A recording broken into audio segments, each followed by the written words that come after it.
When you think about the traits of like highly successful people, the words that usually jump to mind are hustle, right? Or grind, or, relentless action. Oh, absolutely. That's the modern mantra. Right. So you definitely don't expect a productivity expert or like a philosopher to look at you and say, you know what you actually need to do? You need to stare out the window a bit more. Yeah, it completely goes against, well, pretty much everything our modern output-driven culture teaches us. I mean, Mhm. we're really conditioned to believe that if we aren't actively producing something tangible, we're just falling behind. Yeah, falling behind and wasting time. But if you look at the habits of legendary basketball coaches, ancient Stoic philosophers, and even modern physicists, you find this shared secret. And it's a surprising one. It really is. The secret is that the most radical thing you can do for your career, and honestly, your sanity right now, is to stop looking for solutions out there and just turn completely inward. Which is such a hard pivot for most of us. Yeah. So hard. But today, we're taking a deep dive into a really eclectic mix of ideas to explore this. We've got Stoic philosophy, a fictional Swedish handyman, a 19th century farming cooperative model. Quite the lineup. Right, plus a Jesuit priest and some heavy-hitting management theory. Okay, let's unpack this, because starting with daydreaming is a really tough sell. It is. We have this observation from the author Rochelle E. Goodrich, who claims that a daily dose of daydreaming, and I'm quoting here, heals the heart, soothes the soul, and strengthens the imagination. Sounds lovely, but Exactly, but if you're like currently trying to launch a business or you're surviving a corporate restructuring, yeah. an invitation to just drift probably sounds like a luxury you absolutely cannot afford. So how can drifting possibly be a strategy for success? Well, the mission tying all of this together is actually incredibly practical. Whether you are dealing with a massive career setback, trying to navigate a disruptive technology like AI, or just feeling the daily friction of burnout, the ultimate fix is almost never going to be an external change. Oh. Your internal response mechanism is your ultimate superpower. Yeah. But to really understand that, we have to separate the concept of power from superpower. Right, I was going to ask about that. How does that distinction work? So the learning expert, Jim Quick, makes a really sharp distinction here. He points out that applied knowledge, so what you actually do in the office, the spreadsheet you build, the pitch you deliver, that is power. Which is what everyone is focused on. Exactly. But the learning itself, Yeah. like the quiet assimilation of information, that is the superpower.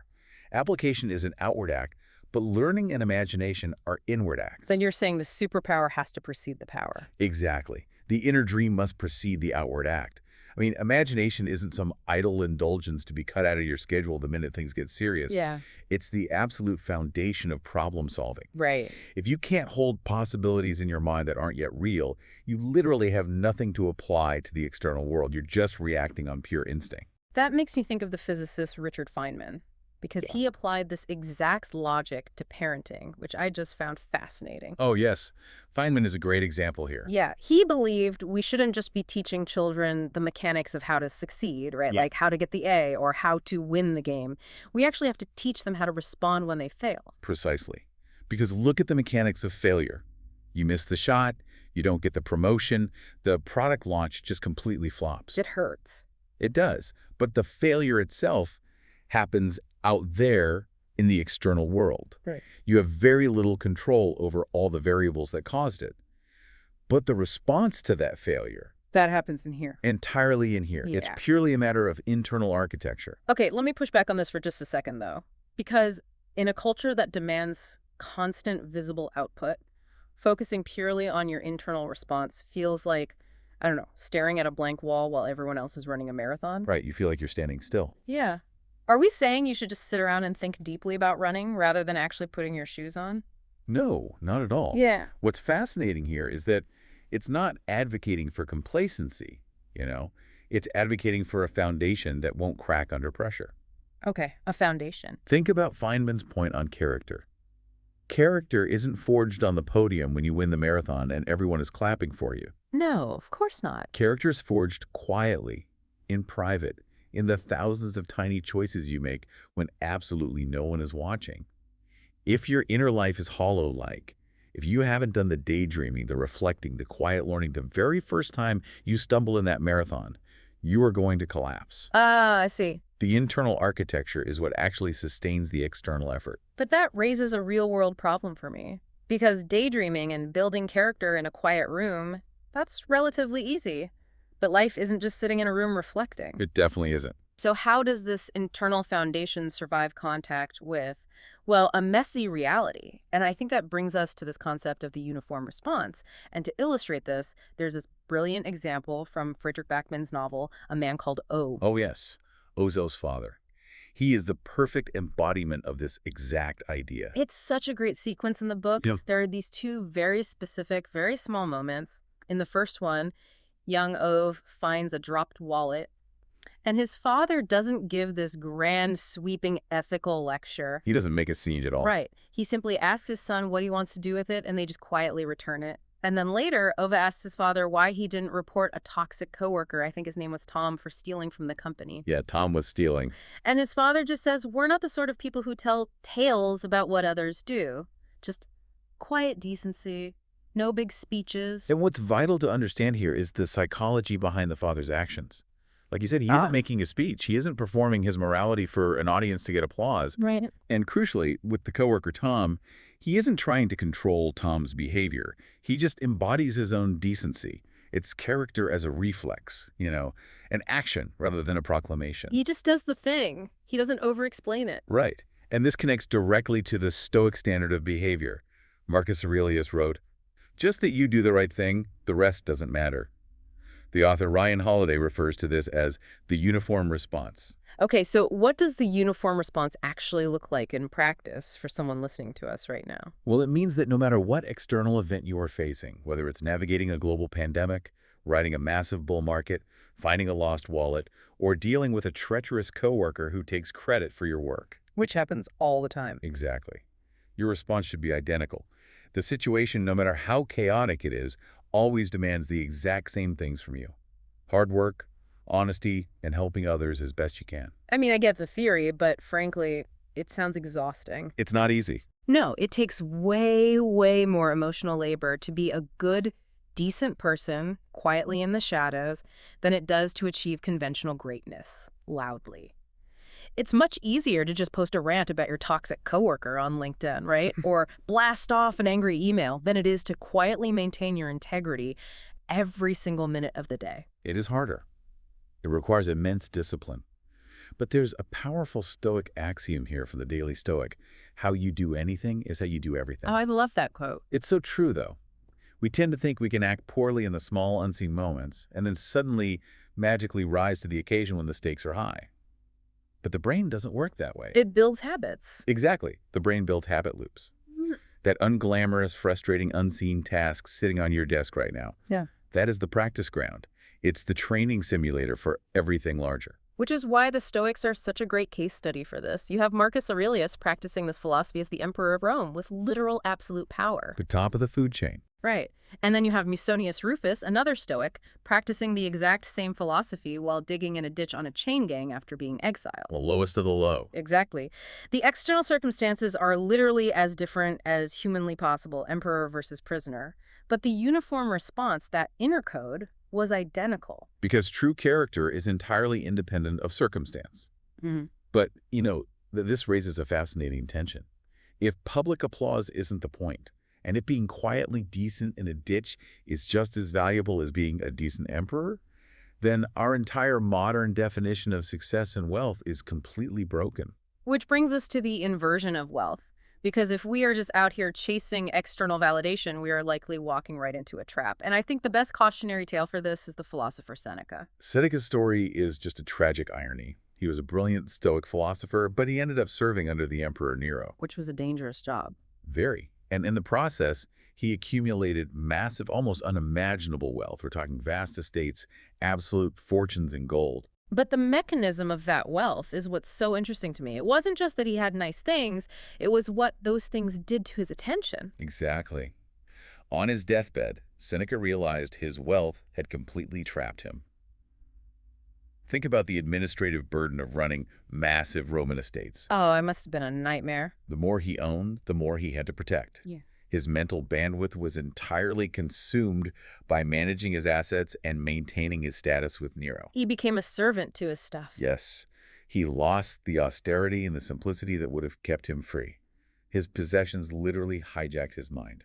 There's this great thought experiment about what money is actually jealous of. It argues that the rich and powerful are often deeply envious of ordinary people. Really? How so? They're jealous of people with genuine freedom, people who own their own time. Because time is infinitely more precious than gold or status, and yet we happily trade our time to acquire things that end up demanding even more of our Oh, time. yeah, that's profound. And it brings new meaning to the Arab proverb. Wishing does not make a poor man rich. Yeah, usually we read that as a warning that you have to work hard, not just wish for things, right? Right, but read in the context of Seneca, it's actually a quiet warning to the wisher.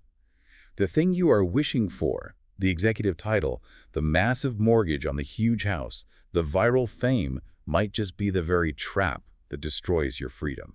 Here's where it gets really interesting for me. It's like spending decades climbing a massive, exhausting ladder, only to get to the top and realize the ladder is leaning against the wrong wall. The worst realization. Seneca got to the absolute pinnacle of the Roman Empire, looked down at ordinary, free citizens, and wished he had what they had. So it begs the question, are we all just exhausting ourselves chasing illusions, jealous of people who are secretly jealous of us? Well, if we connect this to the bigger picture, that's exactly why the definition of wealth has to change.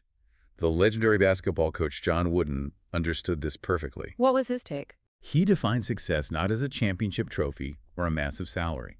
He defined it as peace of mind, a direct result of knowing you did your absolute best to become what you were capable of becoming. Everything else is out of your control. And Seneca, despite falling into the trap himself, left us with kind of the ultimate antidote. He wrote, "Nothing delights the mind as much as loving and loyal friendship." True wealth is relational. It's measured by the quality of your attention to others, not the quantity of your assets. So for you listening, audit your own desires. Are you wishing for golden handcuffs, or are you actually wishing for time, autonomy, and peace of mind? Man, that is a gut punch. But I have to bring us back to reality here for a second. Okay, let's do it. Because it sounds beautiful to just cultivate your inner life, value your friendships, and maintain a quiet peace of mind. But the universe refuses to sit still. Sure. Industries get disrupted, companies get bought out, layoffs happen. How do you maintain this inner sanctuary when the external world keeps throwing massive, uncontrollable curveballs at you? It's a critical point. You cannot have freedom while stubbornly clinging to the past. Freedom actually requires letting go. Tyler Cowen, the economist, talks about this in relation to artificial intelligence. He points out that talented humans need to learn to adapt to AI, not fear it. Right. It's not just a business strategy, it's a deeply stoic observation. Disruption happens. You either adapt to the new reality or you contract and become obsolete. Marcus Aurelius wrote, "The universe is change." And Leo Tolstoy echoed this in War and Peace, emphasizing that navigating massive shifts in history requires patience and time. The external world is guaranteed to change. Resisting that change is a guaranteed way to suffer. But how do we adapt to massive changes without losing our core identity? Like if my industry is completely upended, how do I change my skills without losing my character? To answer this, we have to look at the work of Peter Drucker, the 20th century management theorist. His work is fascinating here. He looked back at 19th century farmers' cooperatives to find a model for survival of disruption. It's a brilliant model. Drucker called it the syndicate. Picture a network of independent, family-owned farms in the 1800s. Going to market alone against massive industrialized competitors would be impossible. They'd be crushed. Exactly. So they pool their resources for shared logistics, distribution, storage, marketing. So they share the machinery of the market. Exactly. But, and this is the crucial part there, they remain fully autonomous in their identity and the actual cultivation of their own land. Yeah. They cooperate for survival, but they do not homogenize. Let me see if I have this right. Let me try to map this onto a modern professional. It's a bit like playing in a jazz band. Yep. You join the ensemble, you have to adapt to the tempo, you absolutely have to listen to the other players and adjust your performance based on what they're doing. But you don't forget how to play your specific instrument just because you join the group. You bring your whole self, your unique tone, your character to the collaboration. The jazz band analogy gets us halfway there, I think. But it falls slightly short in one key area. In a jazz band, you're ultimately performing for an audience. What we are talking about here is maintaining your inner code even when the audience leaves. Ah, I see the difference. You adapt to the corporate restructuring, you learn the new AI tools, you cooperate with the new management, but you do not dissolve your personal integrity into your corporate role. Independence is preserved, cooperation is chosen, and your core identity remains intact. So you bring your whole character to the environment, fully, without remainder. You adapt to the surroundings without letting the surroundings rewrite your inner code. Exactly. Ovid's father in the real yard and Aurelius in the imperial court, they both brought their whole character to their environments. Okay, bringing your whole self to an ever-changing world, holding onto your code while adapting to chaos. I'm not gonna lie, it still sounds like a massive, ongoing, exhausting effort. But there's a pivot here in the sources that claims this is all actually effortless. And that pivot is the realization that action dissolves overthinking. Yes. There is a really sharp, very short story from the Jesuit priest Anthony de Mello that illustrates this. A spiritual seeker hesitates at the beginning of his journey. He's terrified of the massive effort, the discipline, and the sacrifice he thinks this inner work will require. He's psyching himself out. Exactly. And the master replies with a question that just cuts right through the anxiety. He asks, how much effort and renunciation does it take to open one's eyes and see? The hesitation itself is the problem. We create the exhaustion in our own minds. Stephen Covey, who wrote The 7 Habits of Highly Effective People, famously warned that the minute you start to think the problem is out there in the economy, in your boss, in your circumstances, you need to stop. Because that thought is the problem. Exactly. That thought is the problem. You are internalizing an obstacle that doesn't actually exist in the way you think it does. Max Eastman, the writer, noted that conforming to fear or conforming to the imagined difficulty of changing actually makes you cease to exist. You erase your own agency. It's self-sabotage. And Socrates was brutally blunt about it. He called it a disgrace for a human to grow old without ever seeing the beauty and strength their body and mind are capable of. In all these examples, the obstacle isn't the external world. It's simply our own failure to look. It's the willingness to remain asleep while loudly insisting to everyone around us that we are awake and trying our best. But let's ground this in reality, because that sounds great in a 16th century monastery. But what about a modern middle manager who just found out ChatGPT can do 40% of their job? How do they open their eyes and act without overthinking? That's the real test. Because this raises a massive paradox. We started this whole deep dive talking about daydreaming. We talked about turning inward, sitting quietly, building character in the shadows. But now we are saying action dissolves overthinking. De Mello says just open your eyes. Obi's father didn't agonize over returning the wallet, he just acted. Right. How do you reconcile sitting quietly in your imagination with taking immediate, decisive action when your job is threatened? This raises an important question, and it is the ultimate paradox. But it resolves beautifully when you understand the sequence. The former Navy SEAL, Jocko Willink, defines courage as risk, sacrifice, and doing what others won't do. Sounds like purely external action. It does. But if we filter that through everything we've discussed today, courage is simply the outward expression of an inner code you've already built. Oh, so the decision is already made before the crisis even hits. Exactly. Well, When your inner foundation is solid, because you've done the daydreaming, you focused on the learning, you've built your character in private, then opening your eyes and taking action in the real world requires zero hesitation.